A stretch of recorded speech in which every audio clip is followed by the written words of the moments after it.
안녕하세요. 노일의 목사입니다.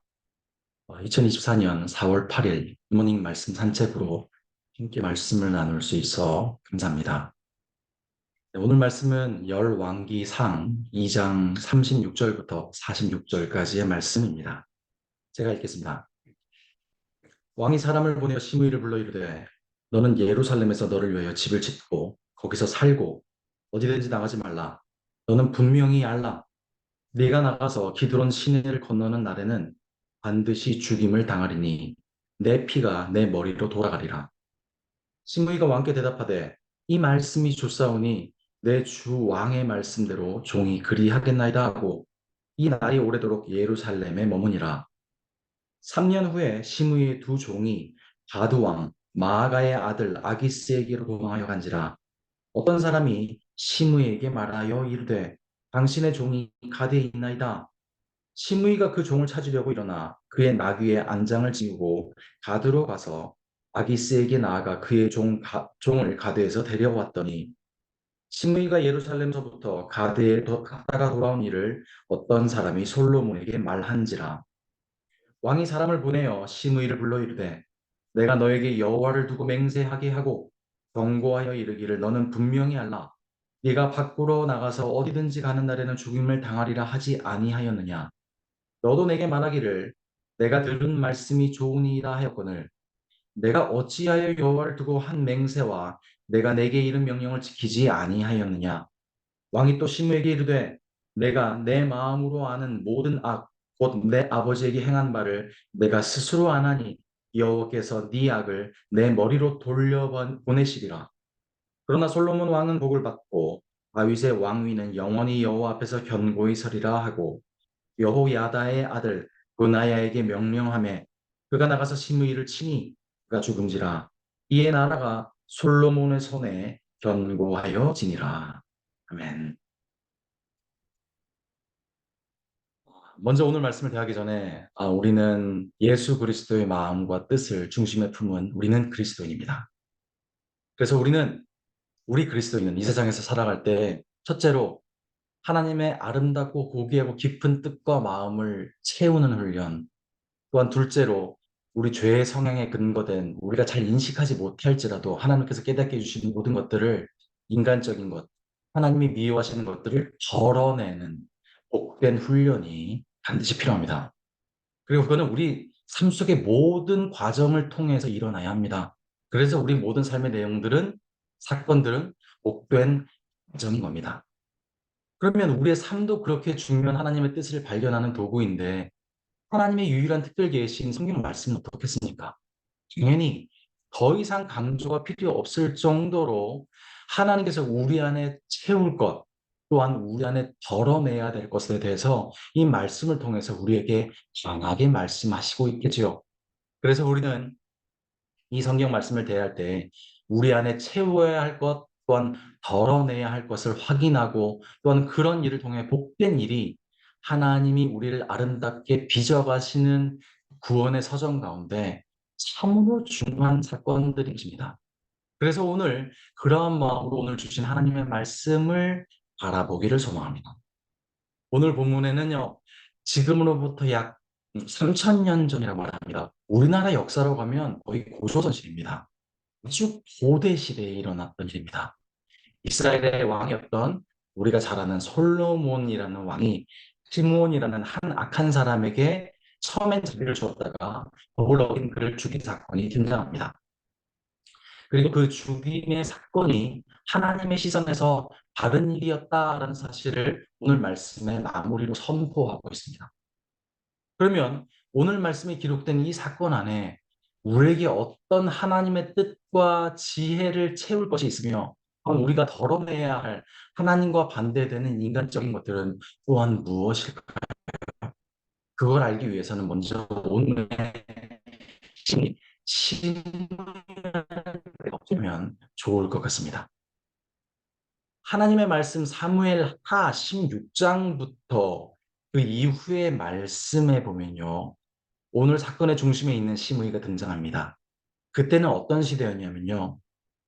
이스라엘이 건국된 이후 이스라엘의 두 번째 왕 우리에게 잘 알려진 예수 그리스도의 모형이라고 높임 받고 있는 그 다윗 왕이 다스리고 있었던 때였습니다.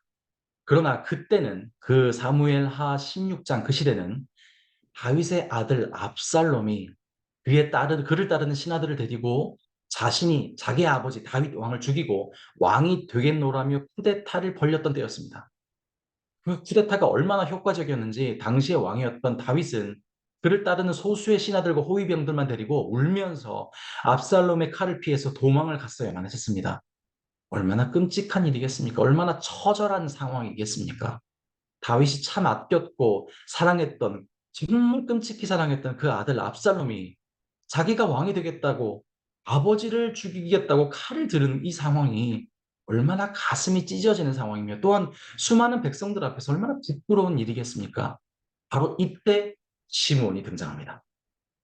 시므온은요, 이스라엘의 일대 왕, 첫 번째 왕이었던 사울 왕과 사촌지간이었고요. 사울 왕과 지극히 가까운 사람이었습니다. 그래서 지극히 사울 편이었던 사람이었습니다. 그래서 사울 왕이 죽고 난 이후에 사울 왕의 자손들이 아닌 다윗이 왕이 되었다는 것에 대해서 상당히 불만을 많이 가지고 있었던 사람이었습니다. 그러나 다윗 왕이 힘이 있을 때는 아무 말 못하다가 이제 다윗 왕이 아들 압살롬을 피해서 허겁지겁 도망가는 그를 향해서 시므온이 그를 향해서 크게 외치며 다윗 왕을 저주합니다. 당신은 죽어 마땅한 놈입니다. 당신이 바로 이스라엘 1대 왕 사울 왕의 왕자를 빼앗은 도둑놈입니다. 라며 제 표현으로 표현하면 이렇습니다. 오늘날 우리말로 거의 뭐 쌍욕을 퍼붓고 심지어 돌을 던집니다. 당시에 돌을 던지는 의미는 뭐냐면 하나님께 저주받아 마땅한 죄를 지은 사람을 처형하는 처형 방식을 하나님의 뜻까지 거들먹거리며 다윗 왕을 하나님께 저주 모든 것을 동원해서 저주했던 겁니다. 그런데 우리가 알듯 이때 다윗의 반응이 참 표현했었죠. 내 몸에서 내 아들도 나를 해하려 하거늘 하물며 이 베냐민 사람이랴 라며 이 상황에서 시므온이 아니라 마신을 질책하고 돌아보았었습니다. 자, 그런데 여기까지만 자위했다면 참 좋은 성품을 가진 사람이구나라고 생각했겠지만 그는 이어서 그가 깨닫고 있었던 놀라운 하나님의 뜻과 지혜를 선포합니다. 하나님께서 이 모든 고통과 시므온의 그 저주까지도 합하여 선으로 갚아주실 것이다. 우리 하나님은 그러신 분이시다. 라며 놀라운 하나님의 지혜를 선포합니다. 전야에 등장한 시므온 이야기는 여기서 끝이 아니야. 자, 이후에 압살롬의 도윗의 군대에 제압고 다시 다윗 왕이 돌아올 때 시므온이 또 등장합니다. 자, 그때 자기 1,000명을 데리고 옵니다. 베냐민 지파 사람 중에 가장 영향력을 가지고 있었던 사람들 1,000명을 데리고 옵니다. 그것은 자신의 위세장하고 왕이 함부로 대하지 못하는 목적으로 했겠죠. 그러면서 시므온이 다윗에게 용서를 구하는데 이렇게 이상하게 구합니다. 이렇게 표현합니다. 왕이여 나에게 유심을 내리지 마시오. 했던 악한 일을 기억하지 마십시오. 내가 내 잘못을 아니 나에게 그것을 더 이상 상기시키지 마십시오. 이렇게 용서를 구합니다. 어떻게 느껴지십니까? 네, 용서를 해달라는 사람이 거의 협박을 하고 있습니다. 나 용서하지 않고 나를 죽였다가는 여기 베냐민 지파 사람들이 가만히 있지 않을 겁니다. 협박이죠. 상대적 자비를 구하는 사람의 자자 전혀. 그러나 물론 사회 왕권을 가지고 있었던 왕이 한 사람이라고 해서 사실 전혀 될 것 없었으나 다윗은 말도합니다. 그리고 시간이 많이 흘러 다윗은 나로 죽게 되고 그의 아들 솔로몬이 왕이 된 이후 바로 오늘 본문의 사건이 이제 등장하게 됩니다. 그래서 오늘 본문에 시므이가 등장하는 것입니다. 우리가 오늘 말씀을 통해서 함께 읽었듯이 시므이는 다윗의 아들 솔로몬에게 죽임당하게 되었습니다. 그러나 솔로몬이 시므에게 한 행동은 그냥 그의 사적인 복수가 아니었습니다. 그는 그의 아비 다윗 왕이 시므에게 먼저 했듯 또한 하나님의 마음으로 먼저는 그를 용서했습니다. 그래서 그를 바로 죽여서 그 아비를 저주한 개인적인 원한을 그 복수를 하지 않았습니다. 그를 살려주었습니다. 그러나 그가 분명 이스라엘 왕국에 부정적인 영향력을 끼칠 수 있는 인물이었기 때문에 그러지 못하도록 그를 한 지역에만 살도록 묶어두었던 겁니다. 그러나 그 시므의 과거에서 우리가 보았듯 나아가 이제 나이 들어서도 이제 인간적인 욕심에서 벗어날 때도 되었건만 그는 여전했습니다. 그는 하나님이 세우신 솔로몬의 복과 명령을 가볍게 우습게 여고 자기 행하고 싶은 대로 행동했습니다. 그리고 그는 이제 하나님의 긴 용서와 자비와 인내 후에 이제 솔로몬을 통해 하나님의 심판을 받게 된 겁니다. 자, 시므이는 짜고 이기적이고 제멋대로인 사람이었습니다. 자신의 생각과 기호에 맞지 않는다며 세우신 다윗 왕을 저주까지 거들먹거리며 저주했던 너무나 경솔하고 잘못된 말과 행동을 했던 사람이었습니다. 또한 그는 회개하지 않는 사람이었습니다. 거기 그는 정말 자신의 잘못을 진짜 어쩔 수 없었던 일이었어 라며 자신에 대해서 관용하고 그냥 넘어가려고 했던 사람이었습니다. 또한 그는 끔찍한 잘못을 했음에도 타인의 입술을 통해 자신의 잘못을 듣기를 싫어했습니다. 또한 주권자에 대해 순종하라는 그 하나님의 섭리하심의 그 방법에 대해서는 전혀 지식도 순종할 마음도 없었던 사람이었습니다. 즉 하나님이 세상을 운영하심에 대한 지혜도 없고 오직 자신의 안위와 자신의 욕심과 자존심만이 가장 우선순위인 사람이었습니다. 그런데요, 우리는 이 말씀 속에 시므이라는 인물을 통해 저 나쁘고 간사한 시므이, 너는 틀렸어, 너는 잘못됐어 라며 우리의 반응이 여기까지 되어서는 절대 안 됩니다. 물론 시므이가 심각하긴 했습니다. 하지만 그가 가지고 있던 그의 악하고 이기적이고 추악한 그 죄성, 그 본성적 죄악의 성향을 사실 죄인인 우리 또한 상대적으로 차이는 있지만 지고 있습니다. 경솔하고 회개하지 않고 타인의 잘못에는 분노하나 자신의 잘못에는 관용하며 무엇보다 타인의 입을 통해 심지어 하나님의 입술을 통해서 지적받는 것들을 싫어하는 그 죄의 성향을 우리 또한 가지고 있습니다. 바로 이것이 오늘 우리가 하나님의 사람으로서 그리스도인으로서 우리 안에 덜어내야만 하는 것들입니다. 하나님의 사람은요, 참 그리스도인은, 참 기도하는 사람은요, 바로 자신의 깊은 내면에 감추어진 그 심의를 통해서 드러난 우리에게 동일하게 있는 그 죄의 성향들까지 하나님의 거룩한 빛 앞에 자신을 비추이고 볼 수 있고 회개하고 그러한 것들을 우리 중심에서 덜어내며 그 하나님의 크심과 용서의 은혜 앞에 날마다 꼬꾸라지는 사람들, 그 사람이 진짜 기도하는 사람, 그 사람이 진짜 그리스도인입니다. 참된 그리스도인이 여러분이십니까? 그렇다면 이렇게 우리 자신을 그 거룩한 빛 앞에 비추고 회개하고 날마다 주님 앞에 고꾸라지시기를 소망합니다. 또한 마지막으로 우리 안에 또한 채워야 할 이 시므의 저주를 받았던 그 다윗의 바른 반응과 참된 믿음의 고백을 확인하고 말씀을 맺기를 소망합니다. 다윗 왕이 완벽한 사람은 분명히 아니었으나 오늘 말씀 속에서 나누었듯 시므의 저주 앞에 대항하고 지 핏대를 높여 싸우지 않았습니다. 그는 오늘 본문 사건에서 타인의 잘못과 자신의 과오와 잘못을 더욱 깊이 알아보려고 했던 사람이었습니다. 무엇보다 다윗 왕은 아들 압살롬이 자신을 죽이려 하고 하는 그 끔찍한 고통의 상황에서도 이런 하나님의 지혜를 선포했습니다.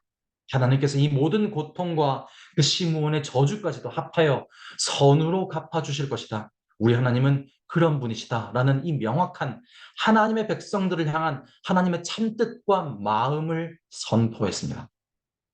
네, 우리 하나님은 그러신 분입니다. 우리 눈에는 그저 고통과 힘듦과 억울함 같아 보였던 그것들을 통해서도 하나님은 반드시 아름다움과 승리로 귀결시키실 우리의 넉넉한 아버지이십니다.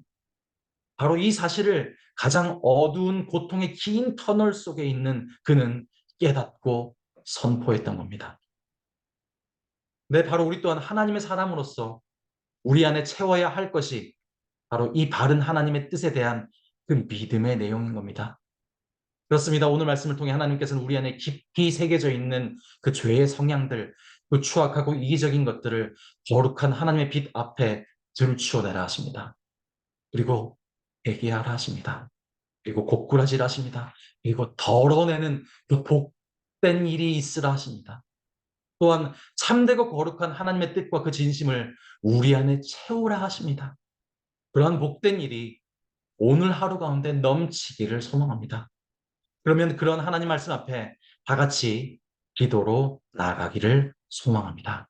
제가 기도하겠습니다. 하나님 감사합니다.